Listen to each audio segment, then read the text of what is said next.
Hello everyone, welcome to Happy Science Sunday Seminar.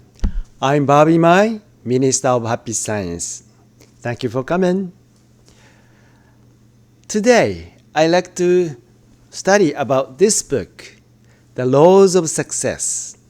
It says, a spiritual guide to turning your hopes into reality. Today's specific topic is, what is true success? And also, I would like to discuss on the topic success and no choice but to include a heart of love in my philosophy of success. I have read countless success stories and numerous books on how success may be achieved. But I noticed that very few of these dealt with the subject of love.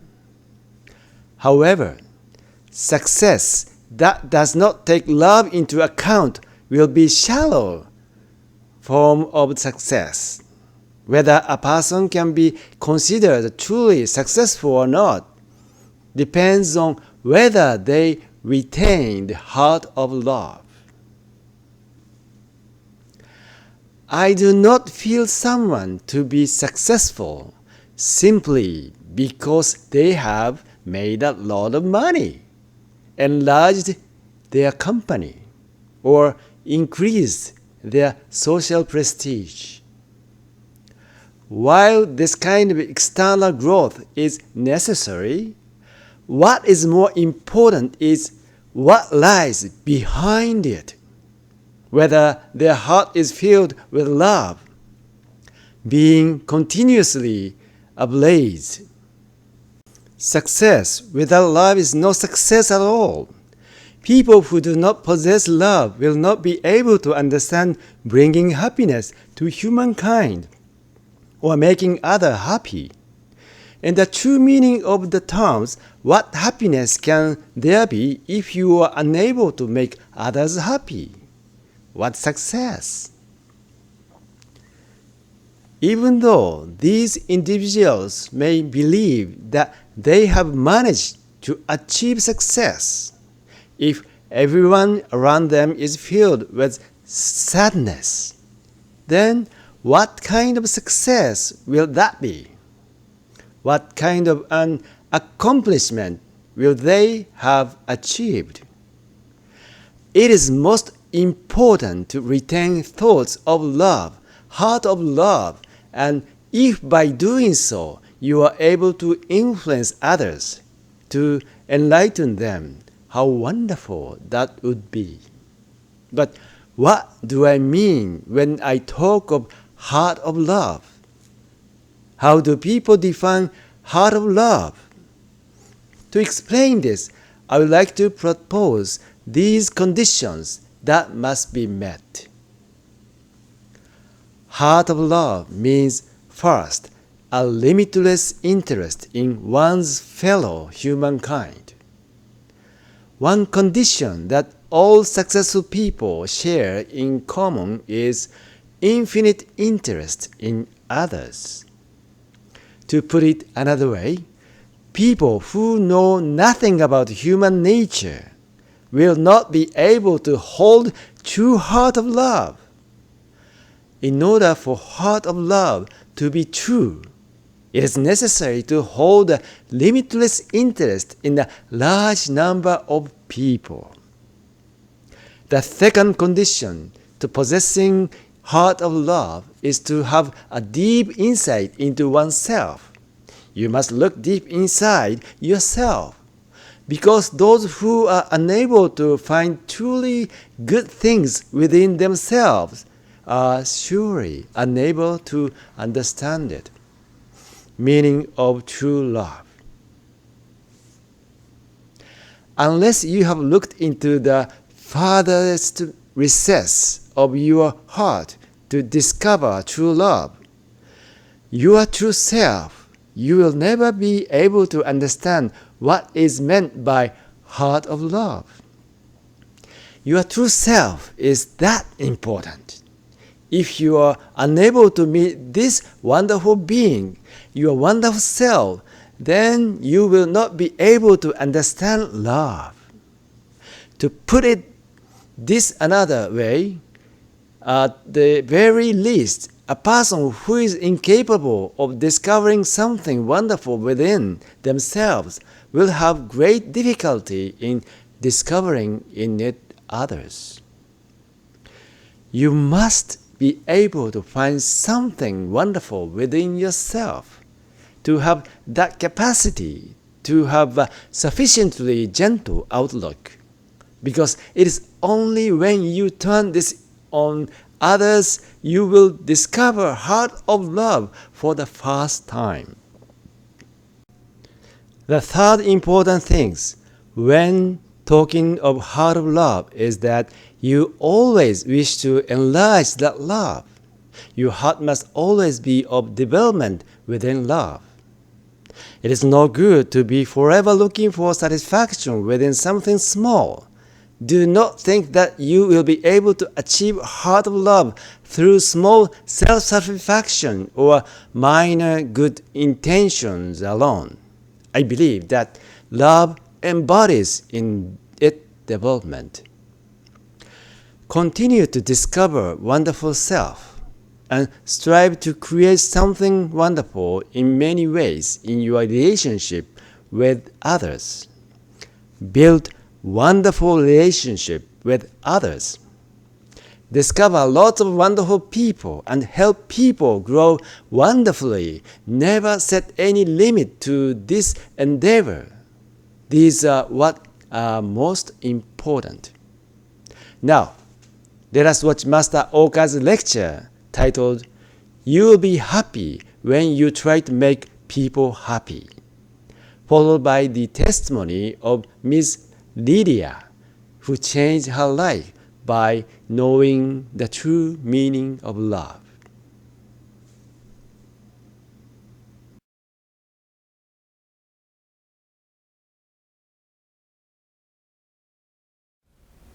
I suffered for years when I was in my 20s, but then came to a simple awakening. This awakening was the conclusion of a long battle of mentality in my 20s. Simply put, I realized that I would never find happiness or success as long as I focused on myself. As long as you hold a self-centric point of view and think, I want to become happy or I want to succeed, you cannot become happy or successful. I found the truth that people become happy and successful when they decide to make others happy and help others succeed.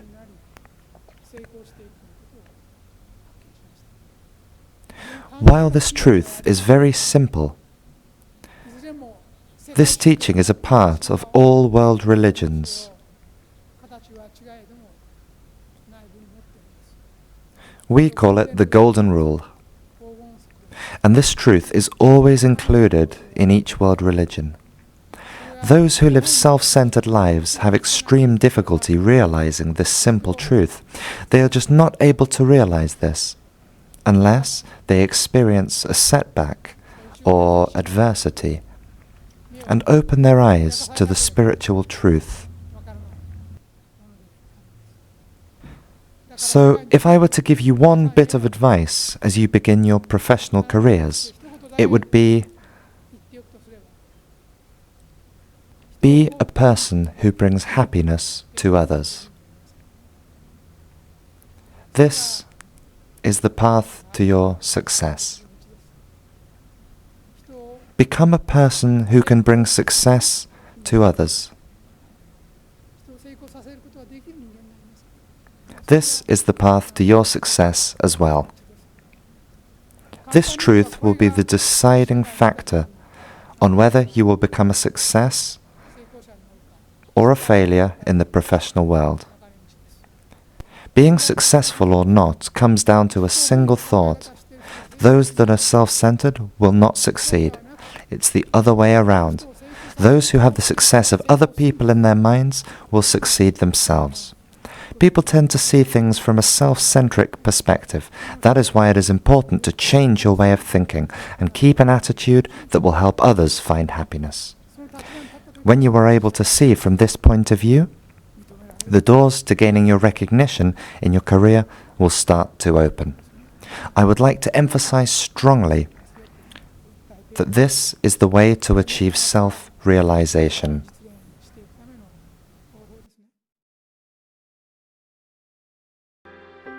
A high school teacher, Lydia Nampwambo, lost her 4 sisters to AIDS.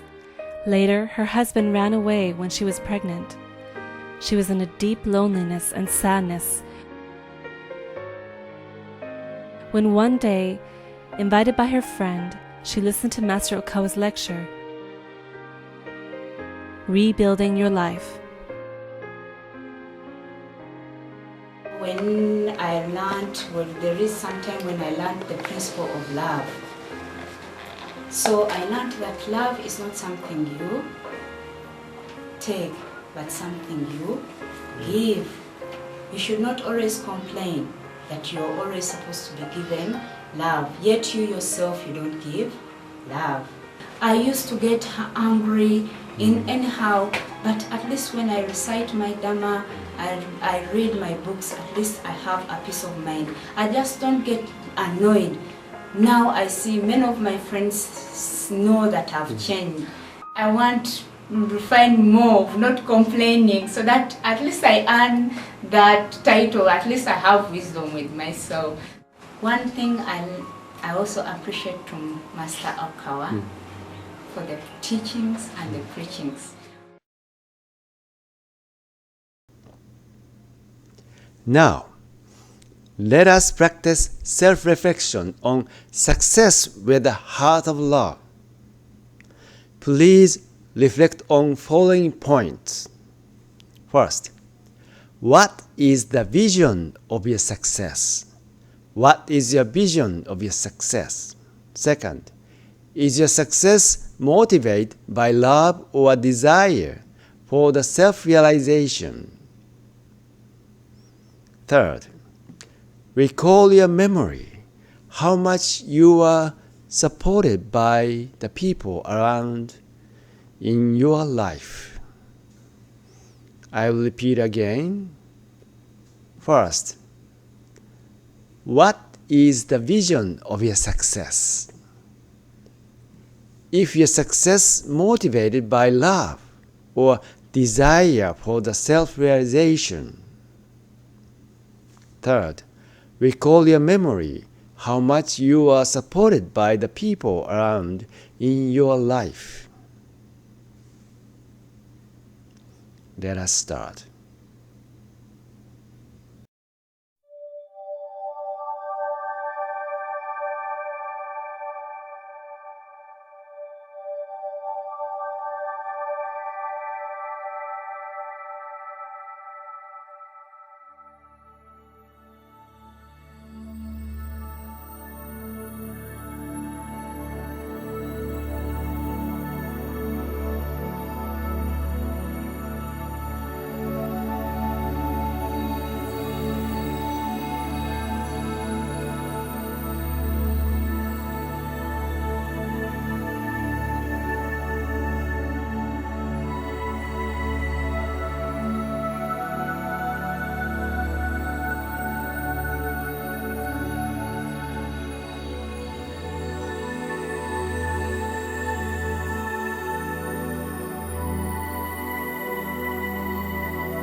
Now, please end your reflection. Could you visualize your success? And also, is your success motivated by love? How much you could recognize you are supported by many people? I hope you did a good reflection. Now we will practice meditation of realization of hope, guided by Master Okawa. Please visualize your success for the sake of not only yourself, but the people around you. Now, Master Okawa will guide you. Let us begin.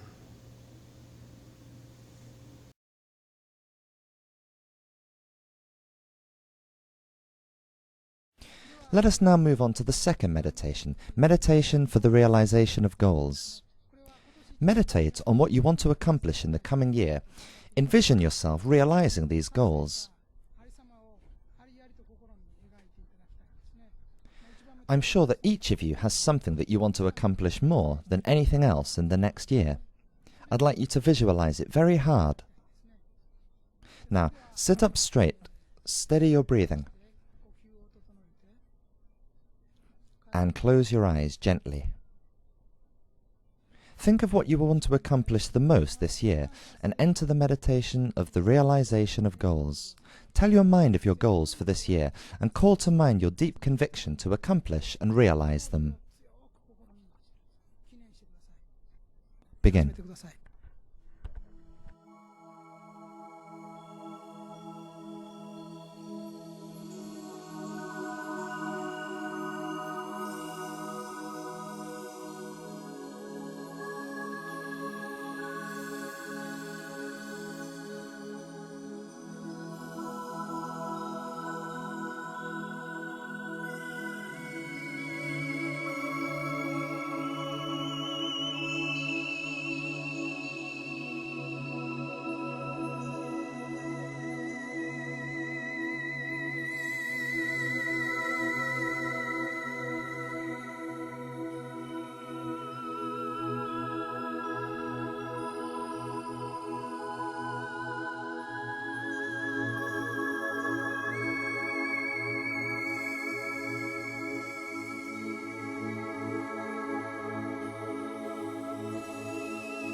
End your meditation.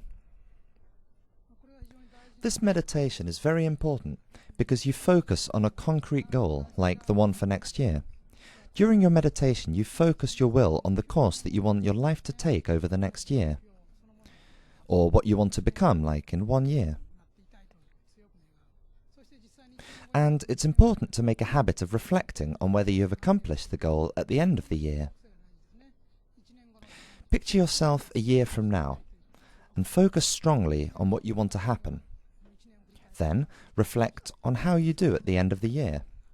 Compare where you are to where you want to be, and you will grow and progress greatly. Without goals, there can be no progress. Without goals, there's no passion.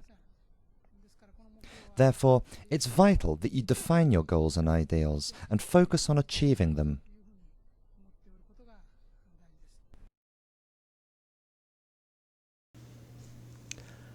How was your meditation? Could you visualize the realization of your success? In this book, The Laws of Success, our master mentioned about the heart of love.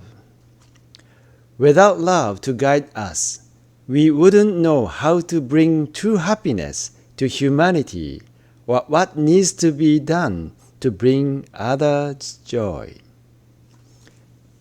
So when I talked about the true happiness or true success has to accompany it by love, heart of love. Let's assume we had life plan when we are in the heavenly world before we born. We come down this earth with a life plan, with love. Achieving that plan is your true success. So, in order to achieve your true success, you have to remember what was your life plan you had in heavenly world, in a spirit world, before you were born. And the condition is accompanied by love. So if you look into yourself and find your true love, that will tell you what is your true mission, true success. So please try to go into your mind, look into your mind, find your true self as love. That will tell you what is true success. Now, we are living in this world with a Savior.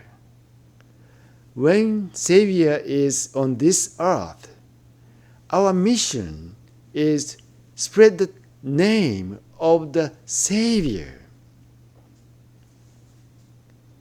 Telling the name of Savior is our love, because we are here to encounter the Savior.